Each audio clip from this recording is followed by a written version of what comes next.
The next class of submarines started by Japan was the 2,624 surfaced and 3,700 submerged ton I-40 class, also known as the Otsu-Gata B2 type, or just B2.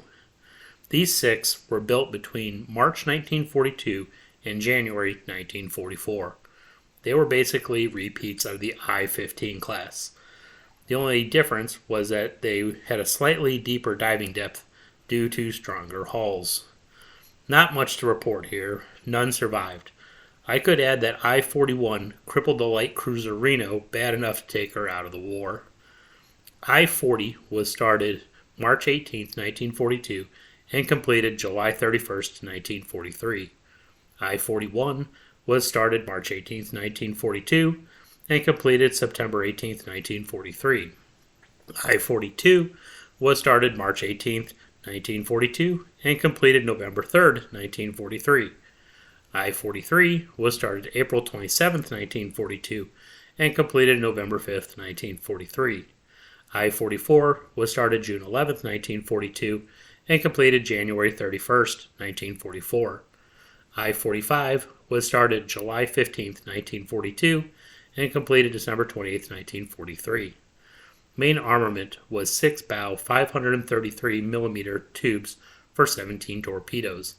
A single open 140 mm deck gun was mounted after the sail. Propulsion on the surface was provided by two diesel engines which produced 11,000 horsepower that ran the two propellers and recharged the batteries for a surface speed of 23 knots. While submerged, they used their batteries to power two motors which produced 2,000 horsepower for a top speed of 8 knots. Range on the surface was 14,000 nautical miles at 16 knots, and submerged they could do 96 nautical miles at 3 knots.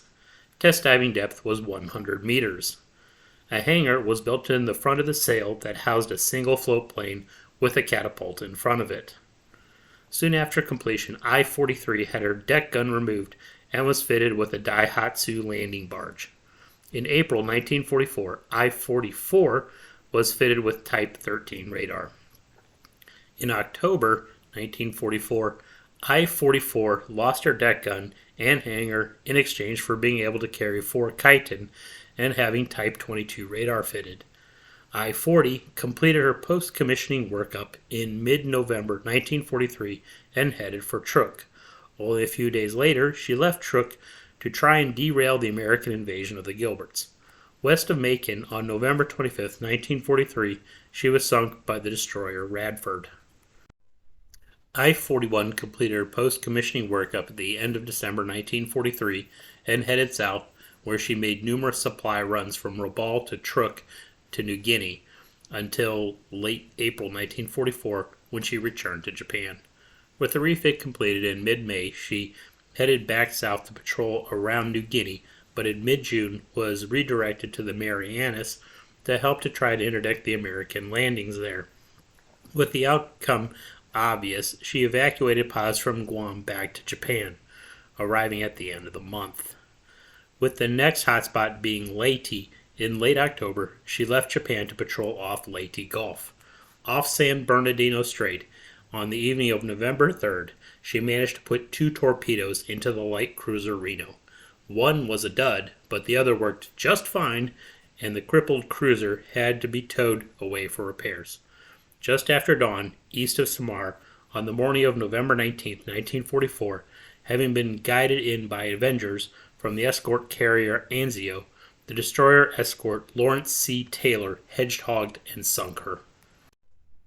I-42 completed post-commissioning workup in mid-February 1944 and set off to patrol between the Marianas and the Carolinas until early March when she put into Truk.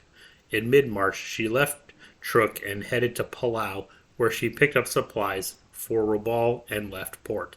Southwest of Palau, on the evening of March 23, 1944, she was detected by the submarine Tunny and sunk. I-43 completed her post-commissioning workup in early February 1944 and headed for Saipan, where she picked up 59 Marines from the SNLF and headed for Truk. Southeast of Guam on the evening of February 15, 1944, she was detected by the submarine Aspro and sunk.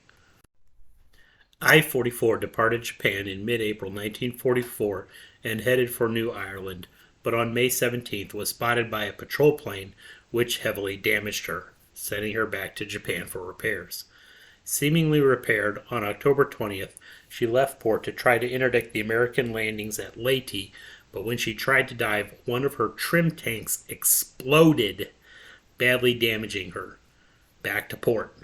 Repaired and now carrying Fort Kaiton, in late February 1945, she sailed to Iwo Jima but couldn't get into a good attack position, so returned to Japan in early March. Again loaded with Fort Kaiton, in early April she set out to try to attack the American invasion of Okinawa. Southeast of Okinawa, on the afternoon of April 29, 1945, she was sunk by a Fido torpedo from an Avenger off the escort carrier Tulagi. I-45 completed post-commissioning workup in late March 1944 and set off to patrol between the Marshalls and Hawaii. Northeast of Majuro, on April 4th, she was spotted by aircraft from the escort carrier Altamaha and badly damaged, sending her limping back to Japan, where she barely arrived in mid-April. With repairs completed, in late June, she ran supplies to Tinian, then returned home. In mid-October, she set out for the Philippines. East of Dinagat Island, on the morning of October 29, 1944, she sunk the destroyer escort Eversole, which was looking for her. This brought Eversole's friends, and while Richard S. Bull rescued the Eversole's survivors, the escort destroyer Whitehurst hunted her down and sunk her with Hedgehog.